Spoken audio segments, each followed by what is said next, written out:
Ipinagpalit ang sariling dugo sa sugal, pinahiya at tinrato na parang hayop ang batang walang kalaban-laban sa gitna ng maraming tao. Sa bawat sampal ni Elena kay Lila, isang piraso ng puso ni Ricardo ang nadudurog. Sino ang magtatanggol sa batang walang boses? Sa pagitan ng marangyang buhay at madilim na lihim, sapat ba ang yaman para hilumin ang sugat na hindi nakikita? O mas malupit ang tadhana sa mga taong nagmamahal lang? Handa ka na bang umiyak at lumaban? Walang kwenta. Akala mo ba? Pinupulot ko lang ang perang pampakain sa'yo. Napakabagal mong kumilos. Para kang pasan na krus sa buhay ko. Ang boses ni Elena ay tila isang matalim na kislap ng kidlat na bumutas sa maingay at mainit na atmosfera ng karinderya. Hindi pa man natatapos ang kanyang huling salita, ang malakas na pagtama ng kanyang palad sa pisngi ni Lila ay lumikha ng isang hapdi na tila sumunog sa balat ng bata. Ang impact ay sapat na upang mawalan ng balanse ang maliit na katawan ni Lila, dahilan upang siya ay bumagsak sa maruming semento ng kainan. Sa kanyang pagtumba, ang piraso ng tinapay na kanina pa niya maingat na hawak ay tumalsik at napunta sa putikan, ang pagkain na balak sana niyang ibigay kay Elena dahil alam niyang hindi pa kumakain ang kanyang inainahan.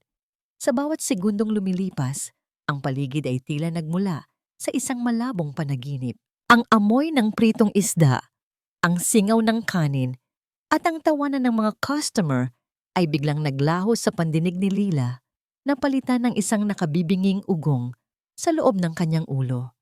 Ramdam niya ang pait na dahan-dahang umaakyat sa kanyang lalamunan habang ang kanyang kaliwang pisngi ay nagsisimulang mamaga at tumibok sa sakit.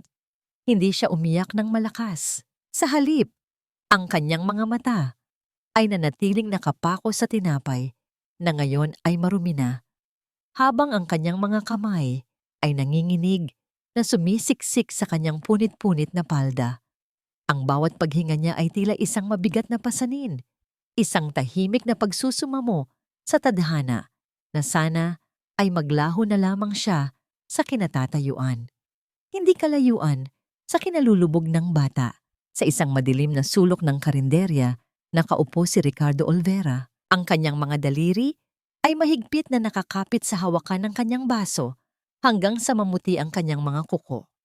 Sa bawat galaw ni Lila, sa bawat pagyuko nito upang iwasan ang susunod na posibleng hagupit, tila may isang luma at kalawangin na kutsilyo na humihiwa sa puso ni Ricardo. Ang paraan ng pag-aayos ni Lila sa kanyang buhok, ang bahagyang panginginig ng kanyang balikat, at ang lungkot sa kanyang mga mata ay tila isang malupit na anino ng nakaraan. Nakikita niya sa batang ito ang kanyang pumanaw na anak na si Sofia, ang batang kinuha sa kanya ng tadhana, bago pa man niya ito muling nayakap ng mahigpit. Ang katahimikan ni Ricardo ay hindi tanda ng kawalang bahala, kundi isang naglalagablab na bagyo sa loob ng kanyang dibdib. Pinagmamasdan niya si Elena, ang babaeng punong-puno ng galit at paghihiganti sa mundo, na muling itinaas ang kanyang kamay upang saktan ang batang walang kalaban-laban. Ang bawat salita ng pang-aalipusta ni Elena ay tila isang laso na dumudumi sa hangin, isang maruming katotohanan na ang katarungan ay madalas na nagbubulag-bulagan sa mga iskinita ng kahirapan. Ang puso ni Ricardo ay mabilis na tumitibok, hindi dahil sa takot, kundi dahil sa isang matinding pagnanais na wakasan ang paghihirap na nakikita ng kanyang mga mata. Tumayo si Ricardo, ang kanyang anino ay dahan-dahang lumukob sa maliit na espasyo sa pagitan ni na Elena at Lila. Ang kanyang presensya ay nagdala ng isang kakaibang lamig sa paligid, sapat na upang mapahinto si Elena sa kanyang susunod na tangka ng karahasan.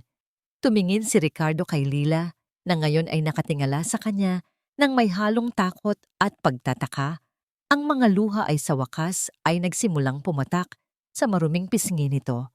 Sa sandaling iyon, ang mundo ni Ricardo ay nagbago. Hindi na siya ang bilyonaryong naghahanap ng kapayapaan. Siya ay isang ama na nakatagpo ng isang misyon sa gitna ng kaguluhan. Tumingin siya ng diretso sa mga mata ni Elena na ngayon ay puno ng pag-aalinlangan at pagkagulat sa biglang pakikialam ng isang estranghero. Ang tinig ni Ricardo ay mababa, ngunit may awtoridad na hindi matatanggihan. Isang boses na sanay na sundin sa mundo ng negosyo, ngunit ngayon ay puno ng emosyong hindi niya mapigilan. Magkano? Ang tanong niya. Ang bawat pantig ay tila isang hatol ng magkano ang halaga ng bata para tuluyan mo na siyang tantanan at wag nang muling saktan? Nanatiling nakabukas ang bibig ni Elena habang si Lila ay napakapit sa laylayan ng mamahaling Amerikana ni Ricardo. Tila isang nalulunod na bata na nakahawak sa huling pag-asa ng kanyang buhay. Ang tanong ni Ricardo ay nag-iwan ng isang malalim na katahimikan sa loob ng karinderya, isang katahimikan na nagdadala ng tanong kung ang kalayaan ba ng isang kaluluwa ay mabibili nga ba ng salapi o kung ito ang simula ng isang mas malaking gulo na hindi nila inaasahan. Ang nakabibinging katahimikan na sumunod sa mapangahas na tanong ni Ricardo ay tila isang mabigat na kumot na biglang bumalot sa buong karinderya. Ang mga customer na kanina ay abala sa paghigop ng mainit na sabaw ay naging tila mga estatwang nakatitig. Ang kanilang mga kutsara ay nakabitin sa hangin habang naghihintay sa susunod na kabanata ng dramang nagaganap sa kanilang harapan. Si Elena, na kanina ay parang isang mabangis na hayop na handang manakmal, ay biglang napaatras. Ang kanyang mga mata, na puno ng puot kanina, ay mabilis na ginalugad ang kabuuan ni Ricardo. Mula sa kintab ng kanyang mamahaling sapatos hanggang sa awtoridad na bakas sa kanyang pagkakatayo. Sa loob ng ilang saglit ang galit sa mukha ni Elena ay naglaho, napalitan ng isang mapanlinlang na lungkot. Ito ang sining ng isang dalubhasa sa panloloko. Dahan-dahan niyang itinaas ang kanyang magaspang na kamay upang takpan ang kanyang bibig at ang kanyang mga balikat ay nagsimulang yumanig sa mga hikbi na pilit niyang pinalalabas kahit walang luhang dumadaloy. Sino ka ba para hiyain ako ng ganito sa harap ng maraming tao? Ang boses ni Elena ay naging paos at puno ng pait. Isang marahas na pagbaliktad sa katotohanan na nagpabago sa timpla ng hangin. Akala mo ba ay nabibili ang pagmamahal ng isang ina? Hirap na ako sa pagpapalaki sa batang ito. Nagtatrabaho ako hanggang madaling araw, nilalunok ko ang lahat ng pagod para lang may maisubo siya, tapos ito ang ibabalik niya sa akin? Ang pagiging suwail at pagpapahiya sa akin sa harap ng estranghero? Ang kanyang mga salita ay tila mga patak ng lason na dahan-dahang bumubuo ng isang maling kwento sa isipan ng mga nakikinig. Nagsimulang magbulungan ang mga kababaihan sa kabilang lamesa. Ang mga sulyap ng paghatol na kanina ay nakapako kay Elena dahil sa kanyang pananakit ay unti-unting lumilipat patungo kay Ricardo. Sa mata ng madla, ang isang mayamang lalaking nakikialam sa disiplina ng isang naghihirap na ina ay biglang naging kontrabida.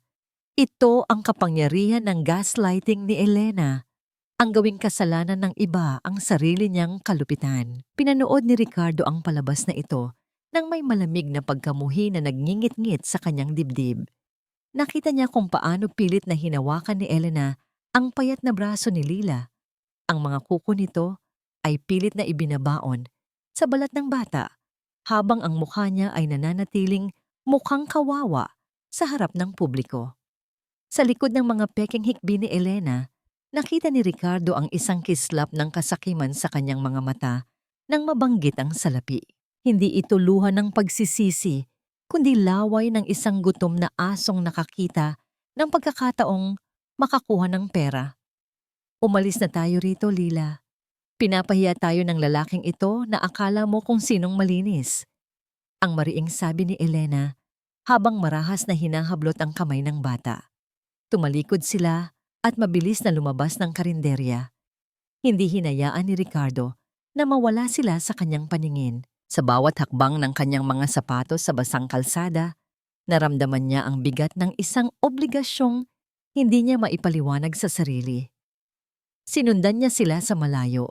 Binabaybay ang mga makikitid na eskinita kung saan ang sikat ng araw ay hindi na makaabot dahil sa naglalakihang mga gusali at nagtatumpakang mga barong-barong. Narating nila ang isang dulo ng eskinita kung saan nakatayo ang isang tinitirhan na halos hindi na matatawag na bahay. Ito ay gawa sa pinagtagpi-tagping kalawanging yero at nabulok na kahoy. Ang pintuan ay tila anumang oras ay babagsak at ang paligid ay may amoy ng napanis na pagkain at kanal na matagal nang hindi umaagos. Mula sa kanyang pinagtataguan sa likod ng isang poste, nakita ni Ricardo kung paano itinulak ni Elena si Lila papasok sa loob. Ang kahoy na pinto ay tumama sa hamba nito nang may mabigat at basag na tunog. Udyat na ang palabas sa harap ng maraming tao ay tapos na. Sa loob ng madilim at masikip na silid, ang maskara ni Elena ay tuluyan ng nalaglag. Ang kanyang mukha ay muling naging malamig at puno ng puot. Nilapitan niya ang nanginginig na si Lila. Hinawakan ito ng mahigpit sa panga at inilapit ang kanyang mukha na ang mainit na hininga ay dumidampi sa takot na mukha ng bata. Huwag na huwag mong iisiping ililigtas ka ng lalaking iyon, Lila. Ang bulong ni Elena, ang boses ay puno ng banta na tila isang sumpa. Sa oras na subukan mong magsumbong o humingi ng tulong, titiyakin ko na pagsisisihan mo ang araw na isinilang ka. Tandaan mo, ako lang ang may hawak sa buhay mo. Isang maling galaw mo lang at mawawala ang lahat ng natitira sa iyo. Naiwang mag-isa si Lila sa sulok ng madilim na silid. Ang kanyang maliliit na kamay ay nakayakap sa kanyang sarili habang ang kanyang puso ay tila isang ibon na nagpupumigla sa loob ng kulungan. Sa labas, sa ilalim ng malamlam na ilaw ng poste, nanatiling nakatayo si Ricardo. Nakatingala siya sa tinitirhan ng bata. Ang kanyang kamao ay nakakuyom hanggang sa mabaon ang kanyang mga kuko sa sariling palad. Hindi siya aalis. Ngayong gabi, ang katahimikan ng eskinita ay saksi sa isang panata na nabuo sa puso ng isang lalaking wala ng ibang hangad kundi ang itama ang mali ng tadhana. Ang malamig na hangin ng gabi sa eskinita ay tila may dalang pait, humahalo sa amoy ng basang lupa at usok. Mula sa kanyang kinatatayuan, nakita ni Ricardo ang pag-alis ni Elena. Nagmamadali ang babae, ang kanyang mga hakbang ay tila tinutulak ng isang masamang bisyo. Marahil ay patungo sa isang tagong sugalan upang ubusin ang huling sentimong natitira sa kanyang bulsa. Sa sandaling mawala ang anino ni Elena, ang paligid ay nabalot ng isang nakabibinging katahimikan. Isang uri ng katahimikan na tila humihingi ng saklolo. Dahan-dahang lumapit si Ricardo sa barong-barong. Ang bawat hakbang niya sa maruming kalsada ay tila isang paglalakbay patungo sa isang mundong hindi niya kailanman inakalang iiral. Nang itulak niya ang pinto na bahagya ng nakabukas, ang liwanag mula sa poste sa labas ay gumuhit ng isang mahabang guhit sa sahig. Doon, sa isang madilim na sulok, nakita niya si Lila. Ang bata ay nakabaluktot. Ang kanyang maliit na katawan ay tila sinusubukang maging kasing liit ng isang tuldok upang hindi mapansin ng anumang panganib. Lila! Ang mahinang tawag ni Ricardo. Ang kanyang boses ay tila isang haplos sa gitna ng kadiliman. Nang iangat ng bata ang kanyang ulo, nakita ni Ricardo ang mga mata na puno ng takot. Isang takot na hindi dapat maranasan ng isang batang nasa kanyang edad. Hindi nag-atubili si Ricardo. Binuhat niya ang bata na sa sobrang gaan ay tila isang piraso ng tuyong dahon na madaling tangayin ng hangin. Dinala niya ito sa kanyang sasakyan at mabilis na nagtungo sa pinakamalapit na ospital. Sa loob ng malinis at maliwanag na silid ng ospital, ang puting liwanag ay tila mas lalong naglantad sa mga sugat na itinatago ni Lila. Habang nililinis ng nurse ang mga bomb team sa braso at binti ng bata, bawat hapdi na nararamdaman ni Lila ay tila lumilipat sa puso ni Ricardo. Naupo siya sa tabi ng kama, pinagmamasdan ang bawat paghinga ng bata. Sa sandaling iyon, ang paligid ay tila naglaho at ang imahe ng kanyang pumanaw na anak na si Sofia ay muling nabuo sa kanyang isipan. Naalala niya ang huling sandali sa ospital, ang malamig na kamay ni Sofia na unti-unting nawawalan ng kapit sa kanyang palad. Ang sakit na matagal na niyang ibinaon ay muling humukay ng malalim na sugat. Maya-maya ay dumating ang isang tray ng pagkain, isang mainit na sabaw, kanin at prutas. Napansin ni Ricardo kung paano kuminang ang mga mata ni Lila. Ngunit sa halip na kumain ng mabilis, kumuha ang bata ng isang piraso ng tinapay at dahan-dahan itong ibinalot sa isang pirasong tissue bago ito maingat na isiniksik sa ilalim ng kanyang unan. "Bakit mo itinatago yan, maliit na hiyas?" Ang malambing na tanong ni Ricardo habang pilit na nilalabanan ang panginginig ng kanyang boses. Tumingin si Lila sa kanya ng may pag-aalinlangan. Ang kanyang boses ay halos pabulong. "Para po bukas. Baka po kasi, baka po wala na ulit." Ang mga salitang yon ay tila isang malakas na sampal sa realidad ni Ricardo. Ang isang bata, sa halip na maglaro at mag-aral, ay natutong matakot sa bukas. Hinawakan ni Ricardo ang maliit na kamay ni Lila at nangakong hindi na muling makararanas ng gutom ang batang ito. Habang mahimbing na natutulog si Lila dahil sa pagod at gamot, sinimulan ni Ricardo na ayusin ang mga lumang gamit ng bata na dinala niya mula sa barong-barong. Sa loob ng bulsa ng maruming palda ni Lila, may nakapa siyang isang lukot na papel. Nang buksan niya ito, sa ilalim ng malamlam na ilaw ng silid, ang kanyang mga mata ay nanlaki sa galit at gulat. Isa itong kasunduan ng utang, isang promissory note na may pirma ni Elena. Ngunit ang mas ikinabigla ni Ricardo ay ang nakasulat na kolateral. Hindi lupa, hindi bahay, kundi ang karapatan sa pangangalaga kay Lila. At ang pangalang nakasulat bilang pinagkakautangan ay isang pangalang hindi niya inaasahang makikita sa ganitong sitwasyon. Ang bawat letra sa papel ay tila naging malabong anino habang ang kamay ni Ricardo ay nanginginig sa matinding puot. Napagtanto niya na ang paghihirap ni Lila ay hindi lamang bunga ng kahirapan, kundi bahagi ng isang mas malalim at mas madilim na sabwatan na kinasasangkutan ng mga taong malapit sa kanya. Nang sumunod na umaga, ang sikat ng araw na tumatagos sa bintana ng ospital ay hindi nagdala ng init para kay Ricardo, kundi isang malamig na paalala ng masalimuot na laban na kanyang pinapasok. Hawak ang lukot na papel na nahanap niya sa bulsa ni Lila. Ramdam niya ang bigat ng bawat salitang nakasulat doon. Ang pangalan ng pinagkakautangan ni Elena ay tila isang multo na bumabagabag sa kanyang isipan, isang koneksyong hindi niya matanggap, ngunit hindi rin maikakaila. Sa kabila ng pangamba, kailangang kumilos ni Ricardo. Hindi niya maaaring iwan si Lila sa ospital nang matagal dahil tiyak na hahanapin ito ng batas o, mas malala pa, ni Elena. Dinala niya ang bata sa bahay Kalinga, isang ampunan at sentro ng Kalinga na matatagpuan sa isang tahimik na bahagi ng lungsod. Ang paligid ay napapalibutan ng matatandang puno ng nara at ang hangin ay amoy sariwang damo, malayo sa polusyon at ingay ng eskinita na kinagisnan ng bata. "Lila, dito ka muna pansamantala," ang malambing na wika ni Ricardo habang inaalalayan ang bata pagbaba ng sasakyan. "Dito, walang mananakit sa'yo. May mga bata ring kalaro at masarap ang pagkain." Tumingin si Lila sa malaking gate ng bahay Kalinga. Para sa kanya, ang bawat bagong pinto ay tila isang bagong uri ng kulungan. Mahigpit siyang kumapit sa laylayan ng polo ni Ricardo. Ang kanyang maliliit na daliri ay tila naging kuko na ayaw bumitaw. Ang bawat hakbang patungo sa loob ay tila isang paglalakad sa ibabaw ng manipis na salamin. Natatakot na sa isang pagkakamali ay muling maglaho ang kaligtasang nararamdaman niya sa piling ng lalaking ito. Sinalubong sila ni Sister Maria, ang tagapangalaga ng sentro.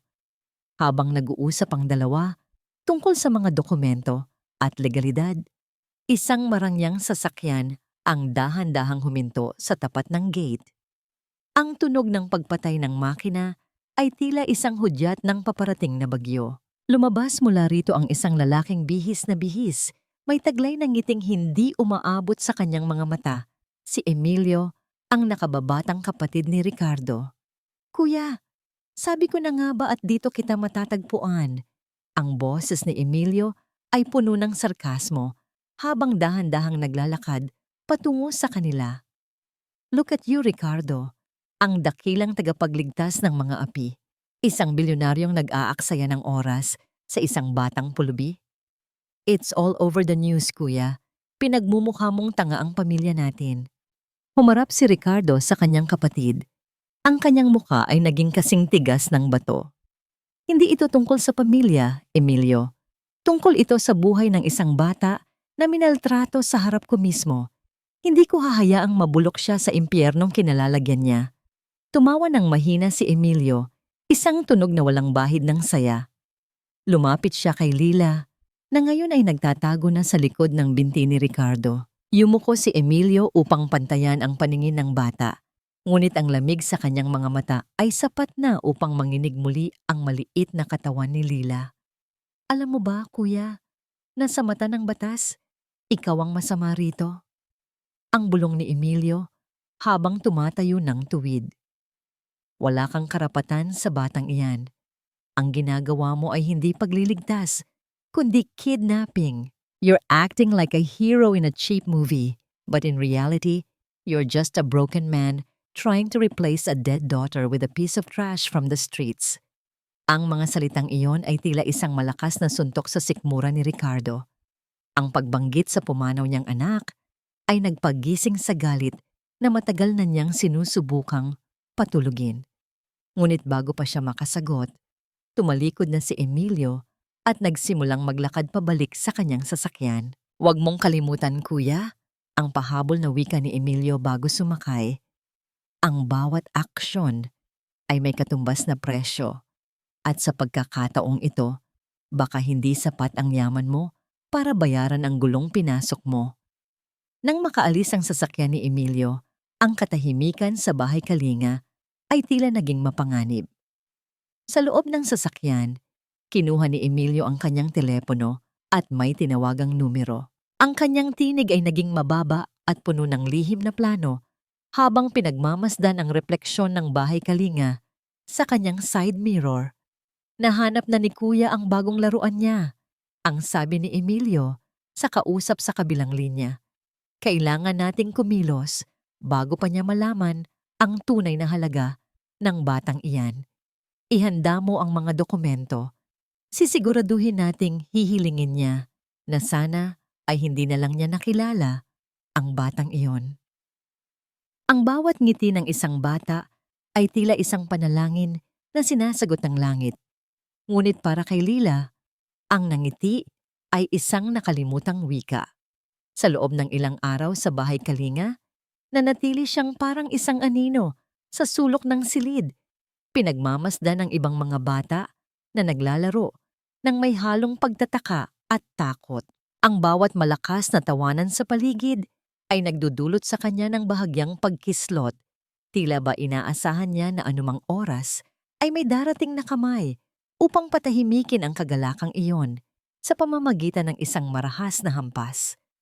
Isang hapon, habang ang ulan ay dahan-dahang tumatama sa mga dahon ng nara sa labas, dumating si Ricardo. Hindi siya nagsuot ng kanyang karaniwang Amerikana.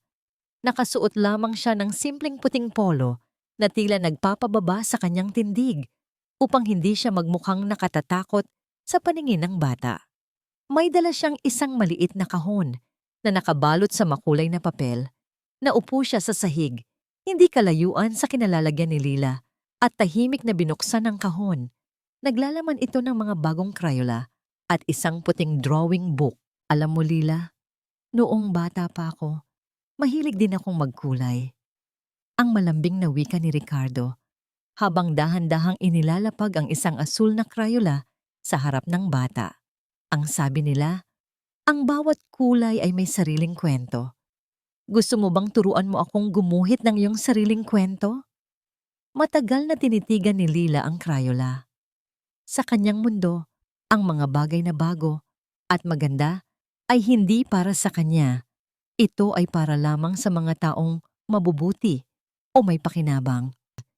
Ngunit ang init ng paningin ni Ricardo ay tila isang kumot na dahan-dahang tumutunaw sa yelo sa kanyang puso. Nanginginig ang kanyang maliit na kamay nang abutin niya ang Crayola. Dahan-dahan, gumuhit siya ng isang maliit na bilog, isang araw na may mga dilaw na sinag. Nang iangat ni Lila ang kanyang tingin at makitang nakangiti si Ricardo nang may paghanga, isang mahiwagang bagay ang nangyari. Ang kanyang mga labi, na matagal nang nakatikom sa takot, ay dahan-dahang kumurba.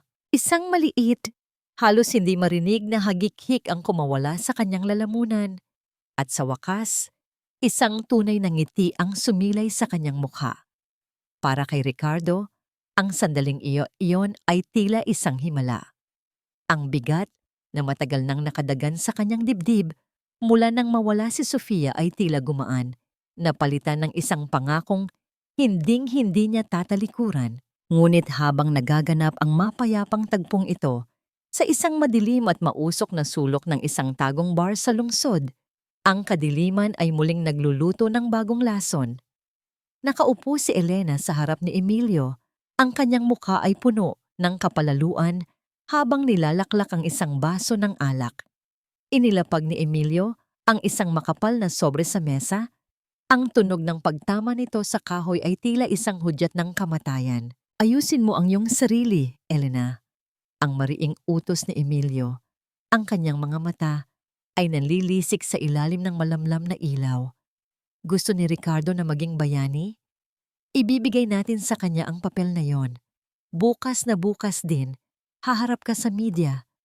Iiyak ka, magsusumamo ka, at sasabihin mo sa buong mundo na ninakaw ng mayamang bilyonaryong yon ang tanging kayamanan mo, ang anak mo. Tumawa nang nakaririndi si Elena, isang tunog na puno ng kasakiman at walang katiting na pagmamahal.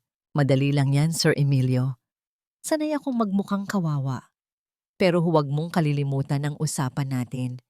Kapag nakuha ko na ang bata at napahiya na ang kuya mo, gusto ko ang kalahati ng ipinangako mong halaga. Kinuha ni Emilio ang isang dokumento mula sa kanyang bulsa, isang pekeng sertipiko ng kapanganakan at mga larawang sadyang inayos upang magmukhang masaya si Lila sa piling ni Elena noon. Huwag kang mag-alala, Elena. Mas marami pa ang makukuha mo kapag tuluyan ng bumagsak si Ricardo. Tandaan mo, hindi natin kailangang manalo sa katotohanan. Kailangan lang nating manalo sa paningin ng mga tao.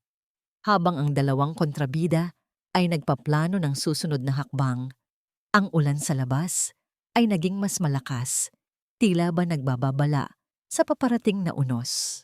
Sa bahay kalinga, mahimbing na natutulog si Lila, yakap-yakap ang kanyang drawing book. Hindi alam na ang kanyang bagong natagpo ang kapayapaan ay tila isang kastilyong buhangin na anumang oras ay maaaring tangayin ng malupit na alon ng kasinungalingan. Ang katahimikan ng umaga ay biglang binuwag ng isang balitang tila isang mabilis na kumakalat na apoy sa tuyong talahiban. Sa loob ng kanyang malawak na opisina, nakatitig si Ricardo sa malaking iskrin ng telebisyon. Ang mukha ni Elena, na punong-puno ng pekeng luha at sadyang ginulo ang buhok upang magmukhang mas lalong kaawa-awa, ay sumasakop sa buong balita. Ang bawat hikbi niya ay tila isang nakalalasong musika na dahan-dahang lumalason sa isipan ng publiko. Maawa po kayo sa akin, ang pagsusumamo ni Elena sa harap ng kamera, ang kanyang boses ay nanginginig sa sadyang inayos na pait. Kinuha niya ang anak ko. Dahil mahirap lang ako, akala niya ay maaari na niyang tapakan ang karapatan ko bilang ina. Sir Ricardo Olvera, ibalik mo sa akin si Lila. Hindi na bibili ng pera ang pagmamahal ko sa kanya. Sa bawat salitang lumalabas sa bibig ni Elena, ang mga komento sa social media ay tila mga palasong tumatama sa reputasyon ni Ricardo. Ang mga marites sa bawat sulok ng iskinita at maging sa mga marangyang subdibisyon ay nagsimulang magpakalat ng mga salitang kasing talas ng labaha. Ang bansag sa kanya ay nagbago mula sa pagiging isang respetadong bilyonaryo patungo sa isang mapang-aping kidnapper na ginagamit ang yaman upang mangagaw ng bata. Ramdam ni Ricardo ang bigat ng paghatol ng mundo, isang hatol na hindi naghahanap ng katotohanan, kundi ng emosyon. Hindi nagtagal. Ang tunog ng paghinto ng ilang sasakyan sa harap ng bahay Kalinga ay nagdala ng isang kakaibang lamig sa hangin. Ang paglabas ng mga unipormadong pulis kasama ang mga kinatawan mula sa ahensya ng gobyerno ay tila isang hudyat ng pagdating ng isang unos na hindi mapipigilan. Sinalubong sila ni Sister Maria na may bakas ng pangamba sa kanyang mga mata, habang si Ricardo ay nananatiling nakatayo sa tabi ni Lila. Ang kanyang kamay ay nakapatong sa balikat ng bata bilang protection. Mr. Olvera, mayroon kaming kautusan na bawiin ang bata at ibalik siya sa kanyang legal na tagapangalaga. Ang mariing wika ng opisyal habang ipinapakita ang mga dokumentong sadyang minadali ng mga maimpluwensyang kamay ni Emilio. Sa ilalim ng batas, wala kayong legal na basihan upang manatili sa inyo si Lila. Ang anumang reklamo nyo laban kay Elena ay dadaan sa tamang proseso, ngunit sa ngayon, kailangang sumama ng bata sa amin. Tumingin si Ricardo kay Lila.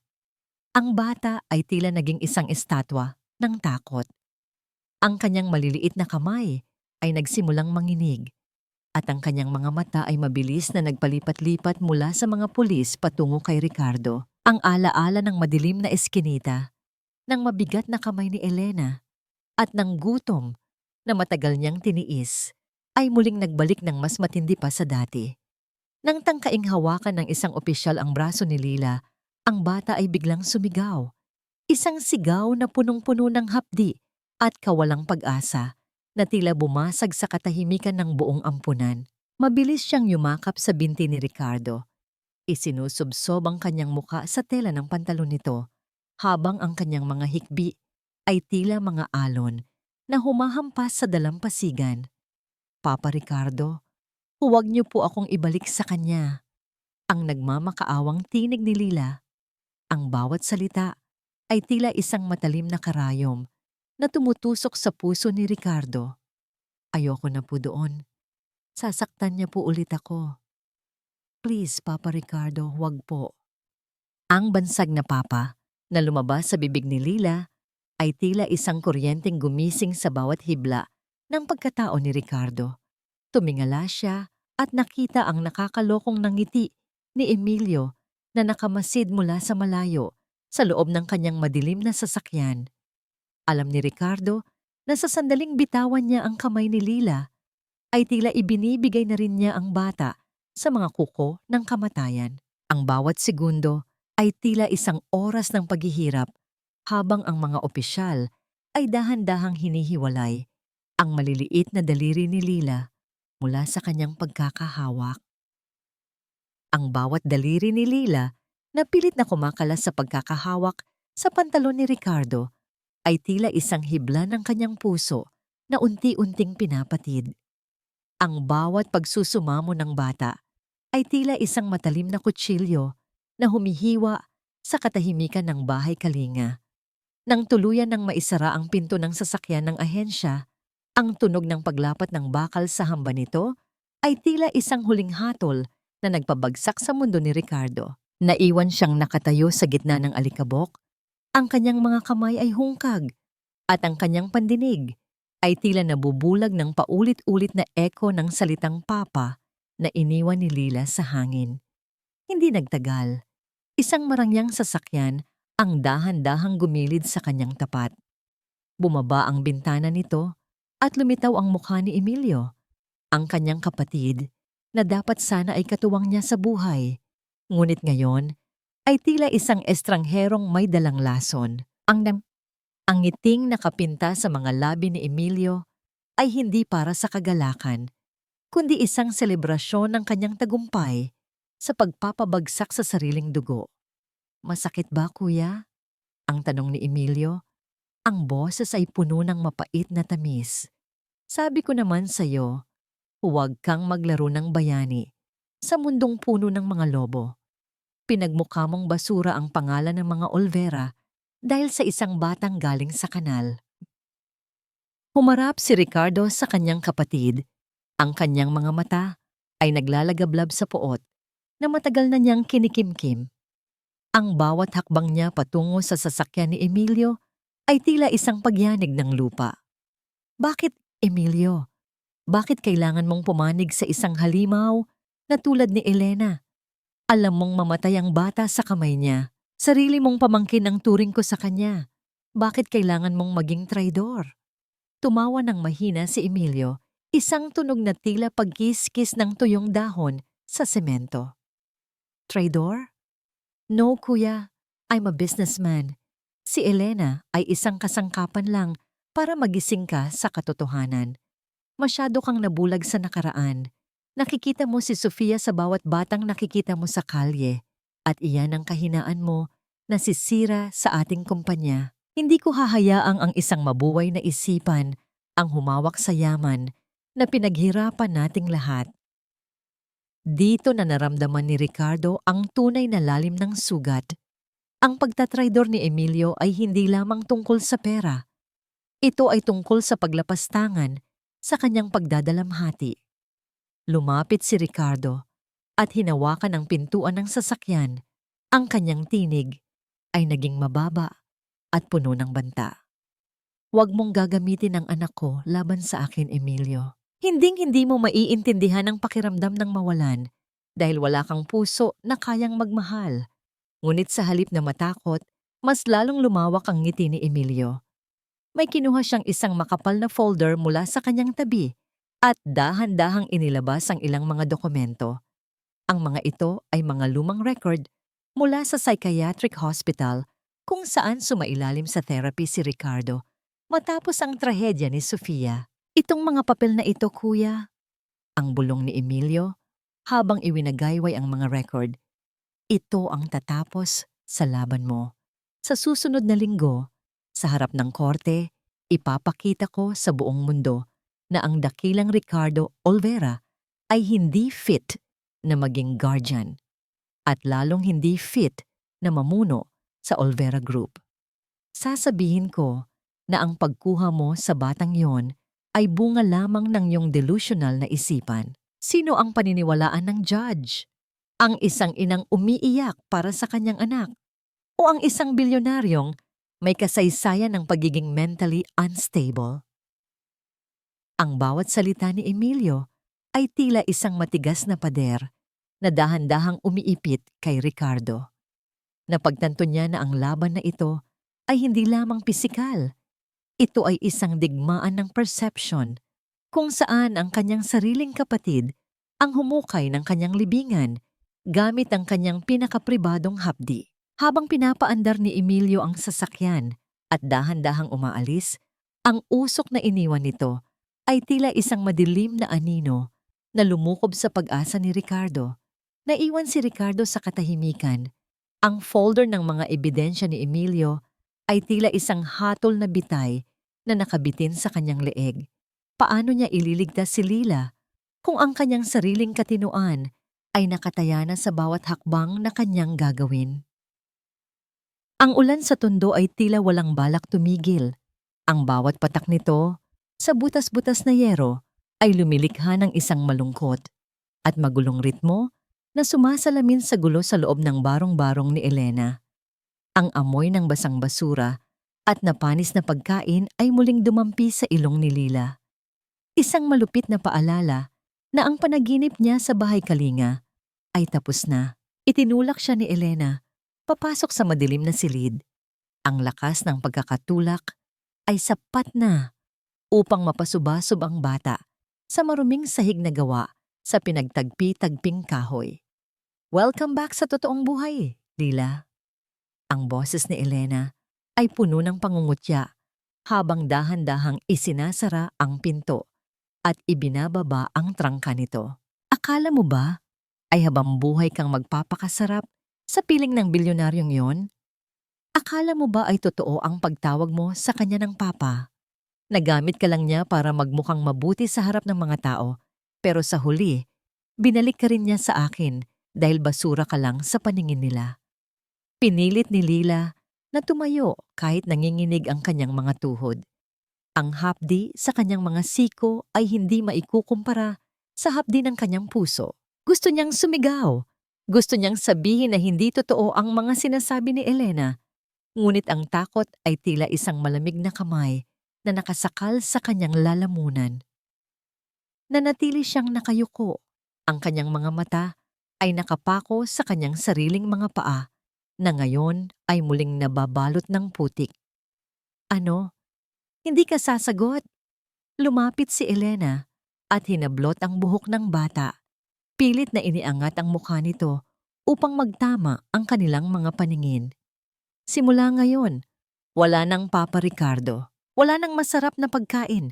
Gagawin mo ang lahat ng ipag-uutos ko kung ayaw mong mabulok sa lansangan. At tandaan mo, isang maling galaw, isang subok na tumakas, sisiguraduhin kong hindi mo na muling makikita ang liwanag ng araw.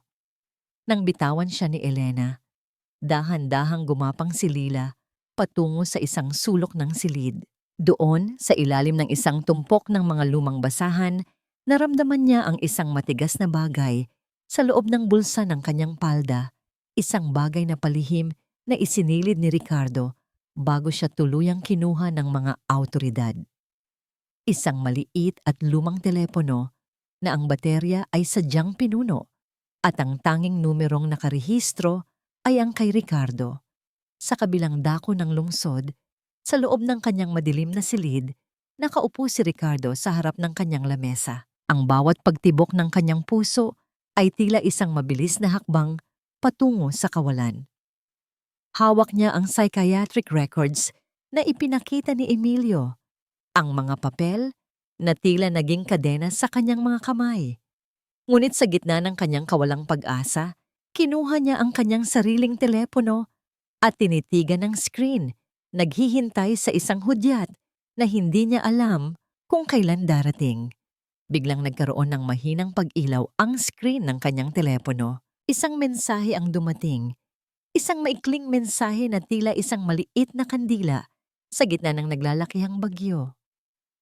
Papa, natatakot po ako. Ang mga salitang iyon ay tila isang kuryenteng gumising sa bawat hibla ng pagkatao ni Ricardo.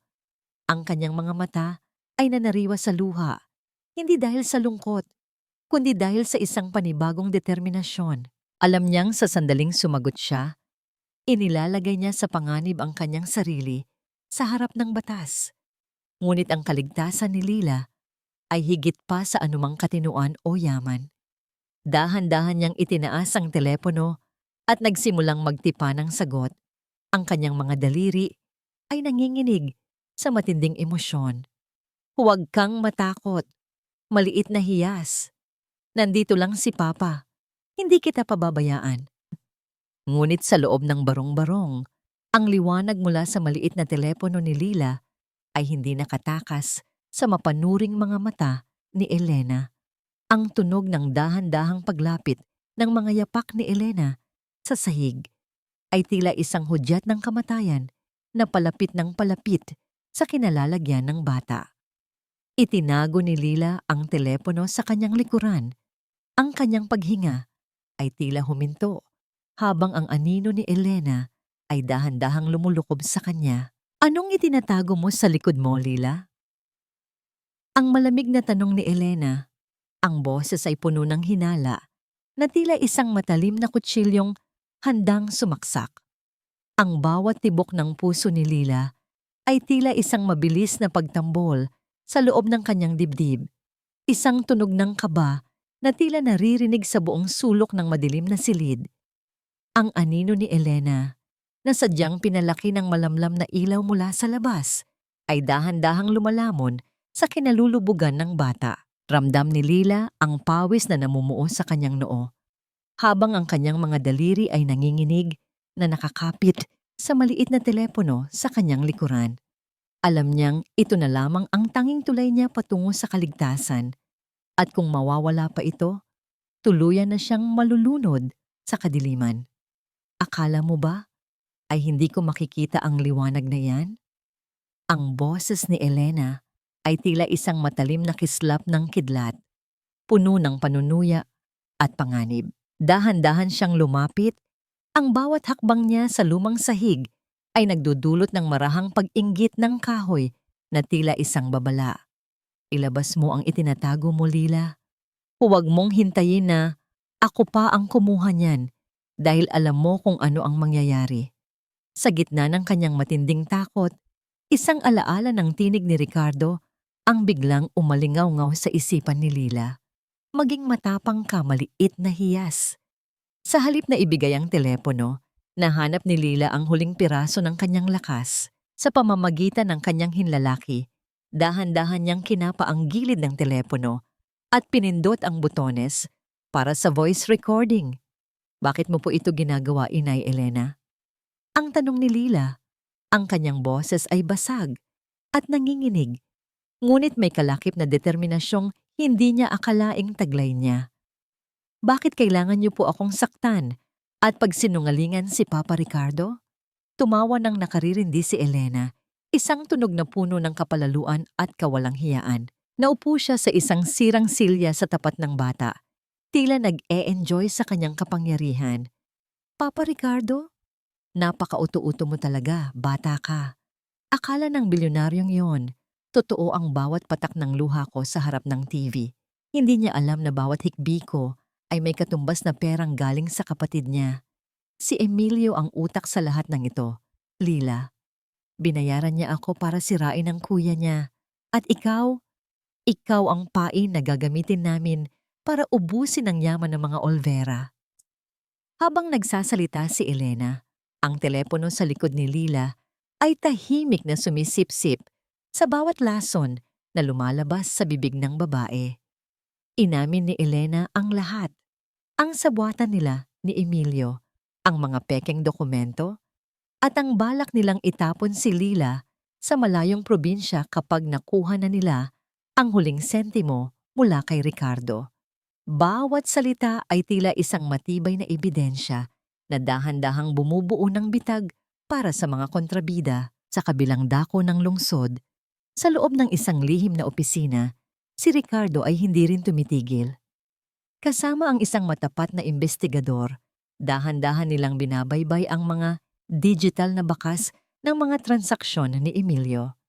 Ang bawat pahina ng bank statement na lumalabas sa printer ay tila isang piraso ng puzzle na nagpapakita ng malaking kakulangan sa pondo ng kumpanya. Natuklasan ni Ricardo na matagal na palang nagnanakaw si Emilio sa sarili nilang negosyo upang bayaran ang kanyang malalaking utang sa sugal. At ang paggamit kay Lila ay ang huling paraan nito upang hindi mabulgar ang kanyang krimen. Kailangan nating itong matapos bago ang hearing bukas. Ang bulong ni Ricardo. Ang kanyang mga mata ay mapula dahil sa puyat ngunit puno ng apoy ng katarungan. Ang bawat segundo ay tila isang butil ng buhangin na mabilis na nauubos sa orasang kristal. Balik sa tondo, ang kapalaran ay tila biglang pumihit sa maling direksyon. Isang biglang pag-ilaw ng screen ng telepono ni Lila dahil sa isang pumasok na notification ang nagbigay daan upang tuluyang makita ni Elena ang tinatago ng bata. Ang mukha ni Elena ay biglang nagbago mula sa mapanuyang tawa patungo sa isang nakapangingilabot na galit. Anong? Ang boses ni Elena ay naging isang mababang dagundong ng paparating na bagyo. Mabilis niyang hinablot ang braso ni Lila at marahas na kinuha ang telepono. Nang makita niya ang pulang ilaw na nagpapahiwatig na nakarecord ang lahat, ang kanyang mga mata ay nanlisik sa tindi ng puot. Nagmamagaling ka ha? Akala mo ba ay malalampasan mo ako? Tumayo si Elena at dahan-dahang kinuha ang isang makapal na piraso ng kahoy na nakasandal sa pader. Ang bawat galaw niya ay tila isang hudyat ng kamatayan para sa bata. Itinaas niya ang kahoy, ang kanyang anino, ay tuluyang lumamon sa maliit na katawan ni Lila na ngayon ay nakasandal na sa pader, wala nang matakbuhan. Pagsisihan mo ang ginawa mo, bata ka! Ang huling sigaw ni Elena bago bumulusok ang kanyang kamay. Ang bawat hakbang sa loob ng silid ng korte ay tila isang paglalakad sa gitna ng isang malalim at malamig na hukay. Ang puting liwanag mula sa matatayog na bintana ay nagbibigay ng isang formal at nakatatakot na anyo sa buong paligid. Ang pagtama ng kahoy na martilyo sa ibabaw ng mesa ng hukom ay naging hudyat ng simula ng paghuhukom, isang tunog na tila isang mabigat na pintuan na nagsasara sa huling pagkakataon. Sa isang panig, nakaupo si Elena na nakasuot ng isang simpleng damit. Ang kanyang muka ay sadyang pinutla at ang kanyang mga mata ay tila laging handang magpakawala ng mga buwayang luha. Sa tabi niya ay si Emilio na nakasuot ng kanyang pinakamahal na Amerikana. Ang kanyang muka ay bakas ng isang nakapangingilabot na tiwala sa sarili. Sa kabilang panig naman ay si Ricardo na bagaman pagod ang mga mata dahil sa mga gabing walang tulog, ay nananatiling matuwid ang pagkakatayo. Tila isang luma, ngunit matibay na puno ng narra na hindi matitinag ng anumang bagyo. Nagsimula ang pagdinig sa pamamagitan ng sining ng pagpapanggap ni Elena. Mahal ko po ang anak ko. Ang kanyang boses ay naging paos at puno ng pait habang humaharap sa hukom. Ginamit po ni Mr. Olvera ang kanyang yaman upang nakawin sa akin si Lila. Pinagbintangan niya po akong sinasaktan ng sarili kong dugo para lamang magkaroon siya ng dahilan na makuha ang bata. Maawa po kayo sa aming mahihirap. Huwag po ninyong hayaang mabili ng pera ang katarungan. Sumunod na tumayo si Emilio. Ang kanyang tinig ay puno ng mapagkunwaring pag-aalala para sa kanyang kuya. Your Honor, bilang kapatid ni Ricardo, masakit po para sa akin na aminin ito. Ngunit ang aking kuya ay hindi na nasa tamang pag-iisip mula nang mamatay ang kanyang anak. Ang pagkalingang ibinibigay niya sa batang ito ay hindi pagmamahal, kundi isang delusyon. Narito po ang kanyang mga psychiatric records na nagpapatunay na siya ay mentally unstable at hindi karapat-dapat na maging guardian. Ang bawat salita ni Emilio ay tila isang matalim na palaso na tumatama sa reputasyon ni Ricardo. Ramdam ni Ricardo ang mapanghusgang tingin ng mga tao sa loob ng korte, ngunit sa halip na sumuko, dahan-dahan siyang tumayo. Inilabas niya ang isang makapal na folder na naglalaman ng mga dokumentong nakuha niya sa tulong ng kanyang investigador. Your Honor, bago ninyo husgahan ang aking katinuan, nais ko pong ipakita ang tunay na motibo ng aking kapatid. Ang boses ni Ricardo ay nanatiling kalmado, ngunit may taglay na awtoridad. Narito po ang mga ebidensya ng malakihang paglipat ng pondo mula sa ating kumpanya patungo sa mga personal na account ni Emilio upang bayaran ang kanyang mga utang sa sugal. At narito rin ang mga transaksyon na nagpapatunay na siya ang nagpopondo kay Elena upang magsampa ng pekeng kaso laban sa akin. Ang laban na ito ay hindi tungkol sa katinuan, kundi tungkol sa pagtatakip ng isang krimen gamit ang buhay ng isang bata. Ang ingay ng bulungan sa loob ng korte ay tila isang mabilis na pag-alon ng tubig. Ang mukha ni Emilio ay biglang nawalan ng kulay habang si Elena ay nagsimulang manginig sa takot. Ngunit ang pinakamahalagang sandali ay nang tawagin na si Lila upang magbigay ng pahayag. Dahan-dahang lumakad ang bata patungo sa silya ng saksi. Nakasuot siya ng isang malinis na damit, ngunit sa ilalim ng kanyang manipis na manggas ay bahagyang nakikita ang mga bagong pasa na iniwan ni Elena kagabi. Nang magtama ang paningin nila ni Elena, ang babae ay nagpadala ng isang nakapangingilabot na titig. Isang titig na puno ng banta. Isang tahimik na paalala ng lahat ng hapdi na maaaring danasin ni Lila kapag siya ay nagsalita. Tumingin ang hukom kay Lila. Ang kanyang boses ay naging malambot ngunit seryoso. Maliit na hiyas, Huwag kang matakot. Sabihin mo sa akin ang katotohanan. Sino sa dalawang taong ito ang nais mong makasama? Sino sa kanila ang tunay na nagpapakita sa iyo ng pagmamahal? Napalingon si Lila kay Ricardo na nakatingin sa kanya ng may luha sa mga mata at isang mahinang pagtango ng pagpapatatag. Pagkatapos ay lumingon siya kay Elena na ngayon ay tila isang handang manakmal na hayop. Ang mga mata nito ay nanlilisik at tila sumasigaw ng babala sa gitna ng katahimikan. Ramdam ng lahat ang bigat ng bawat segundong lumilipas. Ang tadhana ni na Ricardo at Lila ay nakasalalay na lamang sa isang salitang lalabas sa bibig ng isang batang matagal nang pinatahimik ng takot. Sa gitna ng nakabibinging katahimikan ng korte, ang bawat segundo ay tila isang mabigat na patak ng tubig na bumabagsak sa isang hungkag na sisidlilan. Nakatitig si Lila sa kanyang mga kamay na nakapatong sa kanyang kandungan. Ang mga kuko niya ay baon sa sariling balat habang nararamdaman ang tila nanunuot na lamig ng titig ni Elena. Ang bawat banta na ibinulong ng babae kagabi ay tila mga multong bumubulong sa kanyang tenga. Pinapaalalahanan siya na ang kaligtasan ay isang marupok na pangarap lamang. Dahan-dahang iniangat ni Lila ang kanyang paningin. Nakita niya si Ricardo, ang lalaking nagbigay sa kanya ng unang tunay na ngiti, ang lalaking tumawag sa kanya na maliit na hiyas. Sa mga mata ni Ricardo, wala siyang nakitang pag-aalinlangan, kundi isang nag-uumapaw na pagmamahal at pangakong hindi siya nito bibitawan. Doon, sa gitna ng takot, ay muling nabuo ang isang kakaibang lakas sa loob ng maliit na dibdib ng bata.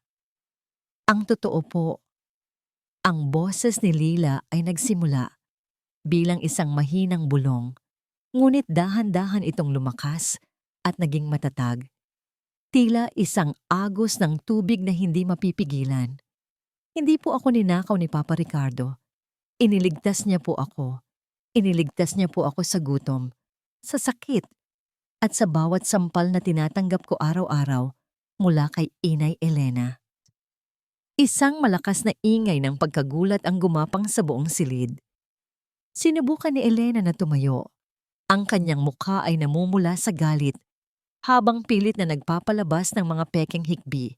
Nagsisinungaling ang batang iyan. Tinuruan siya ng lalaking iyan na magsinungaling laban sa sarili niyang ina. Ngunit hindi natapos doon ang laban. Ang imbestigador ni Ricardo ay dahan-dahang tumayo at lumapit sa harap. Bitbit ang isang laptop. Sa isang dampi ng daliri sa tipahan ng laptop, ang buong korte ay nabalot ng isang nakapangingilabot na boses. Ang boses ni Elena. Hindi ito ang boses ng isang nagdadalamhating ina na narinig ng publiko sa telebisyon, kundi ang boses ng isang halimaw na walang pusong nagpaplano ng kasamaan. Papa Ricardo, napaka-uto-uto mo talaga. Bata ka. Si Emilio ang utak sa lahat ng ito, Lila. Binayaran niya ako para sirain ang kuya niya. At ikaw ang pain na gagamitin namin para ubusin ang yaman ng mga Olvera. Ang bawat salita na umalingaw-ngaw sa apat na sulok ng silid ay tila mga latigo na humahagupit sa pagkatao ni na Elena at Emilio. Ang mga customer at marites na dati ay pumanig kay Elena ay napasinghap sa tindi ng katotohanan. Nakita ng lahat kung paano nanginig ang mga labi ni Emilio at kung paano unti-unting naging abo ang kulay ng kanyang mukha. Ang kanyang mapanlinlang na tiwala sa sarili ay gumuho na parang isang kastilyong buhangin na tinangay ng malakas na alon. Hindi pa doon nagtapos ang pagbubunyag. Inilahad ng abogado ni Ricardo ang mga record ng bangko na nagpapatunay sa mga transaksyong naganap sa pagitan ni na Emilio at Elena, kasama ang mga dokumentong nagpapakita ng pagnanakaw ni Emilio sa kumpanya. Ngunit ang pinakamabigat na ebidensya ay ang pisikal na katotohanan. Dahan-dahang itinaas ni Sister Maria ang manggasang damit ni Lila. Inilalantad ang mga bago at sariwang pasa na iniwan ng marahas na kamay ni Elena bago ang pagdinig. Your Honor, ang boses ni Ricardo ay nanginginig sa pinaghalong galit at habag habang nakatingin sa mga sugat ni Lila. Ang hustisya ay hindi lamang tungkol sa pera o pangalan. Tungkol ito sa pagprotekta sa mga walang boses. Handa po akong isuko ang lahat ng aking yaman, ngunit hindi ko isusuko ang kaligtasan ng batang ito. Ang pagtama ng kahoy na martilyo ng hukom sa ibabaw ng mesa ay tila isang huling tuldok sa isang madilim na kabanata. Ang bawat katok ng kahoy ay naghudyat ng pagtatapos ng paghahari ng kasinungalingan. Sa bisa ng mga ebidensyang inilahad, iniuutos ng korteng ito ang agarang pag-aresto kina Elena at Emilio Olvera sa mga kasong child abuse, conspiracy, at falsification of documents at tungkol sa pangangalaga kay Lila. Tumingin ang hukom kay Ricardo nang may bahagyang pagngiti, isang bihirang pagkakataon ng emosyon sa loob ng malamig na korte. Dahil sa ipinamalas na malasakit at sa kabutihan ng bahay Kalinga, pansamantalang iginagawad ang guardianship ni Lila kay Gino, Ricardo Olvera, habang hinihintay ang pinal na proseso ng adoption. Sa gitna ng kaguluhan, habang pinapopasasan ng mga pulis sina Elena at Emilio, mabilis na bumaba si Ricardo mula sa kanyang upuan. Lumuhod siya upang pantayan ang taas ni Lila, at sa pagkakataong ito, wala nang takot sa mga mata ng bata. Mahigpit na niyakap ni Ricardo si Lila. Ang kanyang mga luha ay pumatak sa balikat ng bata. Mga luhang hindi na dahil sa sakit ng pagkawala kay Sofia, kundi dahil sa ligaya ng pagkakaligtas sa isang bagong hiyas. Ngunit may isang huling sorpresa ang tadhana. Habang nililigpit ng investigador ang mga gamit ni Elena na naiwan sa mesa, isang lumang locket ang nalaglag mula sa bag ng babae. Nang buksan ito ni Ricardo, ang kanyang puso ay tila huminto sa pagtibok. Sa loob ng locket ay ang larawan ng kanyang matalik na kaibigan na si Gabriel, na pumanaw maraming taon na ang nakalilipas sa isang misteryosong sunog. Sa likod ng larawan ay may nakasulat na pangalan, "Para sa aming munting Lila." Napagtanto ni Ricardo sa sandaling iyon ang isang katotohanang mas higit pa sa anumang hinala. Si Lila ay hindi lamang isang batang random na nasalubong niya sa kalsada. Siya ang anak ng kaibigang itinuring niyang kapatid. Ang batang matagal na niyang hinahanap, ngunit inakalang kasamang naglaho sa trahedya. Ang ugnayan nila ay hindi lamang pala tadhana. Ito ay isang pangakong mula sa kabilang buhay na ngayon ay natupad na. Ang liwanag ng araw na pumasok sa malalaking bintana ng mansyon ni Ricardo ay tila isang banal na basbas, malayo sa madidilim na eskinita at malamig na semento ng tondo. Ang bawat sulok ng bahay na dati ay tila isang malawak at hungkag na kabaong ng mga alaala ay dahan-dahang nabubuhay sa bawat tunog ng mga yapak ni Lila. Ang bata ay dahan-dahang naglalakad sa makinis na sahig. Ang kanyang mga mata ay puno pa rin ng pagkamangha sa kagandahan ng kanyang bagong tahanan, ngunit sa pagkakataong ito, wala na ang takot na baka anumang oras ay bawiin ito sa kanya. Naupo si Ricardo sa mahabang sopa, hawak ang lumang locket na naging susi sa huling piraso ng katotohanan. Sa kanyang tabi, dahan-dahang umupo si Lila, ang kanyang maliit na kamay ay marahang dumaite sa braso ni Ricardo. Inilabas ni Ricardo ang ilang mga lumang litrato mula sa isang kahon. Mga litrato niya, kasama ang isang lalaking may masayahing mga mata at matamis na ngiti. "Lila, gusto kong makilala mo siya." Ang malambing na wika ni Ricardo, ang kanyang boses ay tila isang banayad na haplos. "Siya si Gabriel. Siya ang iyong tunay na tatay. Higit pa sa pagiging magkaibigan, itinuring namin ang isa't isa na magkapatid. Hindi ko akalain na sa gitna ng lahat ng gulo, ibabalik ka sa akin ng tadhana para tuparin ang pangako ko sa kanya na hinding-hindi ko pababayaan ang anumang mahalaga sa kanya." Tinitigan ni Lila ang larawan. Ang kanyang maliliit na daliri ay dahan-dahang hinaplos ang mukha ng lalaki sa litrato. Bagaman wala siyang malinaw na alaala sa kanyang ama, may isang kakaibang init na gumapang sa kanyang dibdib. Isang pakiramdam ng pagiging kabilang na matagal na niyang hinahanap. Sa unang pagkakataon, naramdaman ni Lila na siya ay hindi isang aksidente o isang pasanin. Siya ay bunga ng isang pagkakaibigang sinubok ng panahon. Kaya pala po, ang pabulong na wika ni Lila, ang kanyang mga mata ay nanariwa sa luha. Kaya pala po nung una ko kayong nakita, hindi po ako natakot ng sobra para pong kilala na kayo ng puso ko. Niyakap ng mahigpit ni Ricardo ang bata. Isinusubsob ang kanyang mukha sa buhok nito na ngayon ay amoy mabangong shampoo at malinis na hangin. Ang bawat paghikbi ni Lila ay tila mga huling patak ng ulan matapos ang isang napakahabang bagyo.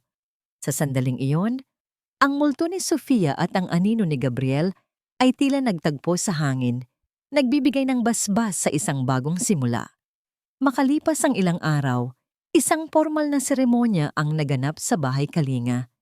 Hindi ito isang marangyang handaan, kundi isang simpleng pagtitipon kasama si Sister Maria at ang mga batang naging saksi sa paglalakbay ni Lila. Sa harap ng isang mesa na puno ng mga dokumento, kinuha ni Ricardo ang isang bolpen. Ang bawat tunog ng dulo ng bolpen sa ibabaw ng papel ay tila isang hudyat ng pagwawakas ng isang madilim na kabanata at ang pagsisimula ng isang bagong tula. Nang lagdaan ni Ricardo ang huling pahina ng adoption, ang bawat letra ng kanyang pangalan ay naging isang matibay na pader na magpoprotekta kay Lila habang buhay. Si Lila ay hindi na lamang ang batang iniligtas. Siya na ngayon ay si Lila Olvera. Bago matapos ang araw, nagtungo ang dalawa sa isang tahimik na sementeryo kung saan nakahimlay ang mga alaala ng nakaraan. Inilapag ni Lila ang isang bungkos ng mga sariwang bulaklak sa puntod ni Gabriel. At pagkatapos ay lumapit siya sa puntod ni Sofia. Kinuha ni Lila ang kanyang sariling drawing book at inilabas ang isang pahina kung saan iginuhit niya ang dalawang batang babae na magkahawak kamay sa ilalim ng isang malaking puno. Ate Sofia, ang mahinang bulong ni Lila, ang bawat salita ay tila isang pangako na dinala ng hangin. Huwag ka na pong mag-alala kay Papa. Ako na po ang mag-aalaga sa kanya para sa ating dalawa. Tumayo si Ricardo sa likuran ng bata. Ang kanyang mga mata ay nakatingala sa langit na ngayon ay puno ng kulay kahel at lila dahil sa papalubog na araw. Ang bawat hapdi ng kanyang nakaraan ay dahan-dahang humihilom, napapalitan ng isang bagong uri ng pag-asa. Sa kanyang tabi, ang munting hiyas na kanyang natagpuan sa gitna ng putikan ay nagniningning na ngayon nang mas maliwanag pa sa anumang yaman sa mundo.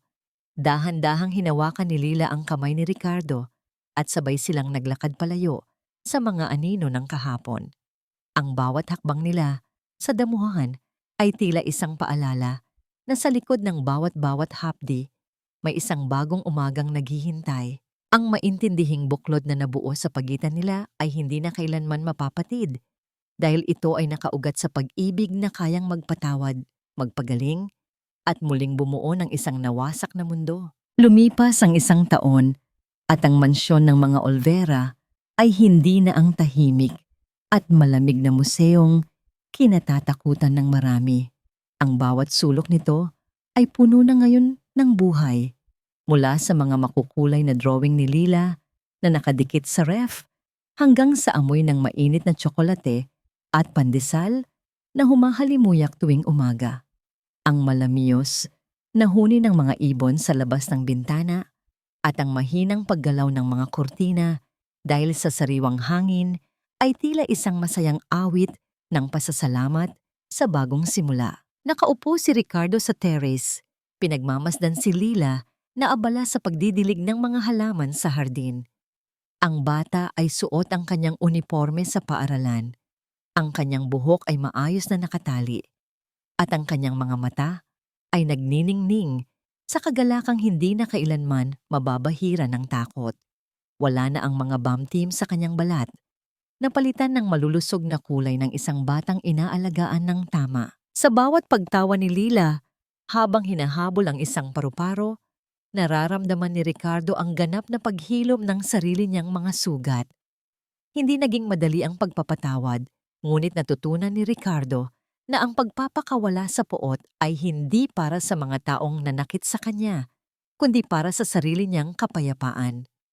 Sina Elena at Emilio ay nananatili sa likod ng mga rehas, nahaharap sa bunga ng kanilang sariling kasakiman. Ang katarungan ay nakamit hindi sa pamamagitan ng paghihiganti, kundi sa pamamagitan ng katotohanan. Sa bawat pagbisita ni Ricardo sa bahay Kalinga, na ngayon ay mas pinalawak pa sa tulong ng kanyang pundasyon, nakikita niya ang maraming lila na naghihintay ng pagkakataon at doon niya nahanap ang tunay na saysay ng kanyang yaman. Papa Ricardo, tingnan niyo po, bumuka na ang bulaklak na itinanim natin. Ang masayang tawag ni Lila habang mabilis na tumatakbo patungo sa kanya. Sinalubong siya ni Ricardo ng isang mahigpit na yakap. Sa sandaling iyon, wala nang katanungan kung sila ba ay tunay na magkapamilya.